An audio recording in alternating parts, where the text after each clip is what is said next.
École Wise Leadership avec l'apôtre Joseph. Donc le processus de la foi, c'est ce que je traite.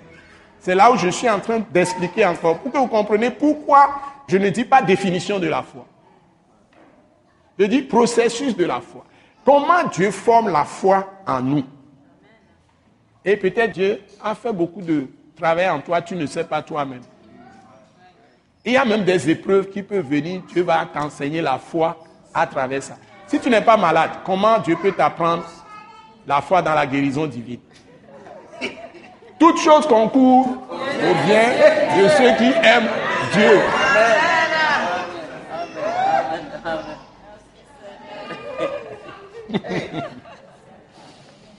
Bon. Donc, j'ai bien expliqué le processus de formation de la foi de Dieu ou foi de Christ. Pourquoi je dis foi de Dieu, je l'ai expliqué. Pourquoi je dis foi de Christ, je l'ai aussi expliqué.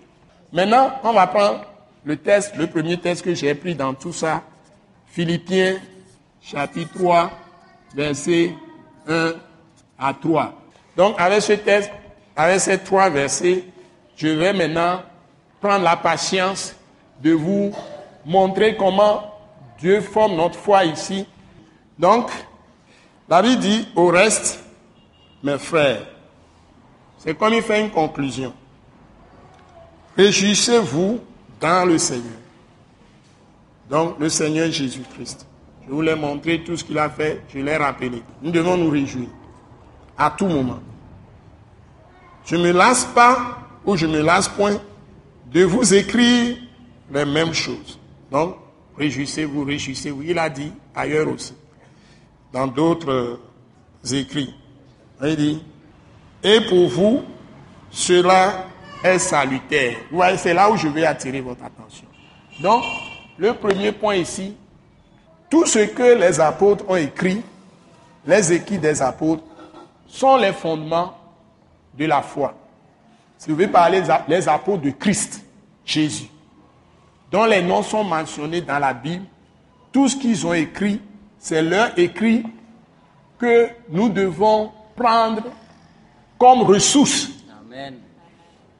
Pour que Dieu procède à former la vraie foi en nous. Ce n'est pas Moïse, ce n'est même pas les anciens prophètes.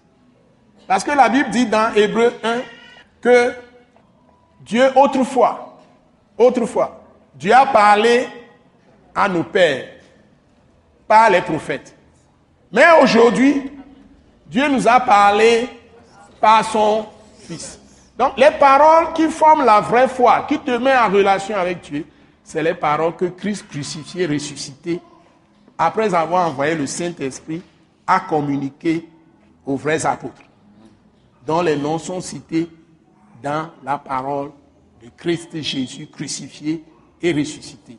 Donc le fondement de ta foi qui peut déplacer les montagnes pour détruire Satan, détruire le diable, toutes les activités des démons, maladies et tout, c'est des paroles qui sont sorties de la bouche de Jésus qui a été crucifié mais ressuscité, que Jésus a transmis à ses apôtres qui ont écrit ces paroles par la puissance du Saint-Esprit ou sous la dictée du Saint-Esprit. Ils ont écrit même des choses peut-être qu'ils ne peuvent pas maîtriser eux-mêmes, ils ne peuvent pas comprendre.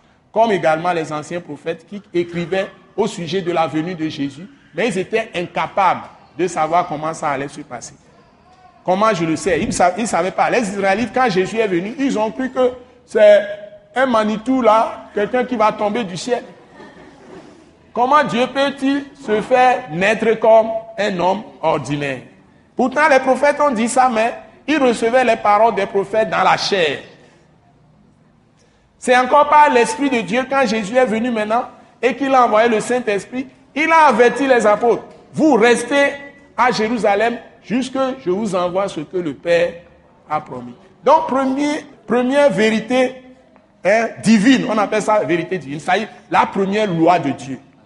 Tout ça, c'est la loi de Dieu. C'est-à-dire que tu ne peux jamais avoir la vraie foi hors des paroles que Jésus crucifié, ressuscité, le Seigneur Jésus-Christ crucifié, ressuscité, a donné à ses apôtres qu'il a établi lui-même, ou qu'il a appelé après sa résurrection, son ascension, parce qu'il a appelé Paul après.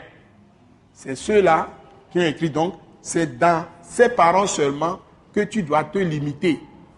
Tu ne vas pas ajouter les paroles des cultures d'où tu es sorti, de ton pays ou de ta nation, de tes pères, des ancêtres, tout ça.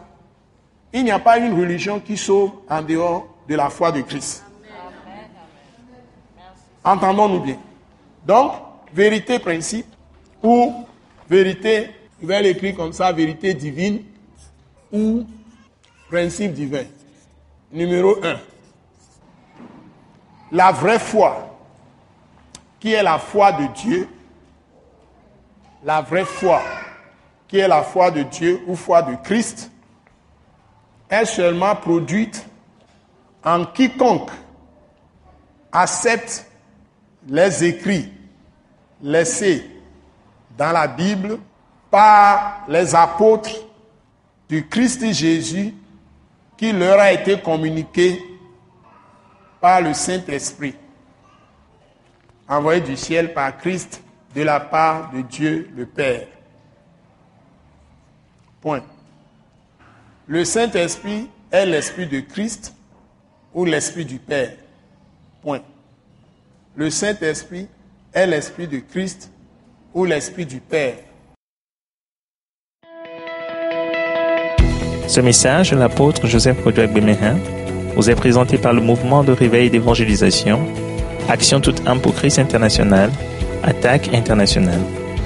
Pour plus d'informations et pour écouter d'autres puissants messages, merci de nous contacter au numéro indicatif 228 90 04 46 70 ou de visiter le site web atacinternational.org.